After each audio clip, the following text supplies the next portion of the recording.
संजय शिरसाट आपल्यासोबत आहेत. शिरसाट साहेब, 58वा वर्धापन दिन होतोय. संजय राऊत असं म्हणतायत ढोम कावळ्यांचा वर्धापन दिन साजरा केला जातोय.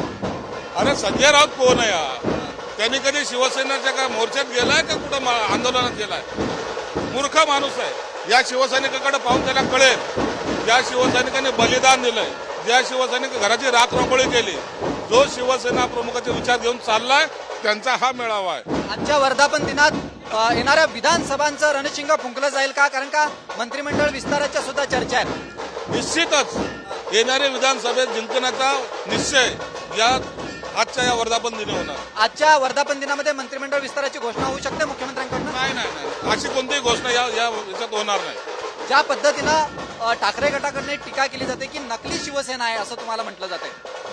आमची शिवसेना नकली की असली ही जनता ठरवेल.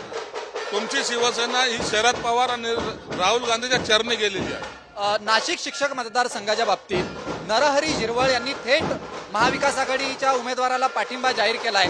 महायुतीत असताना महाविकास आघाडीच्या उमेदवाराला पाठिंबा कसा बघताय याकडे? त्याकडे त्यांचा निर्णय हा त्यांच्या पक्षाच्या नेतृत्वाने घ्यायचा.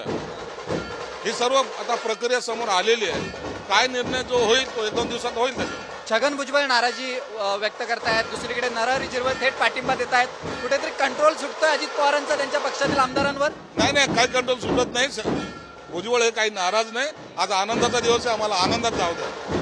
संजय शिरसाट होते, त्यांनी अत्यंत बोलकी प्रतिक्रिया जी आहे ही दिलेली आहे. त्यांनी असं स्पष्ट म्हटलंय की कोणीही नाराज नाहीये आणि कंट्रोल सगळ्यांवरती, अशा पद्धतीची एक बोलकी प्रतिक्रिया जी आहे ही संजय शिरसाट यांनी दिलेली आहे. Video journalist चरणसह Vishal Patil, TV9 Marathi.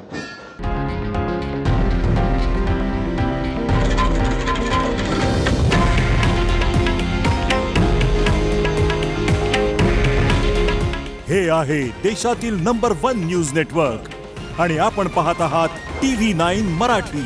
काळजी तुमची, हित महाराष्ट्राचं.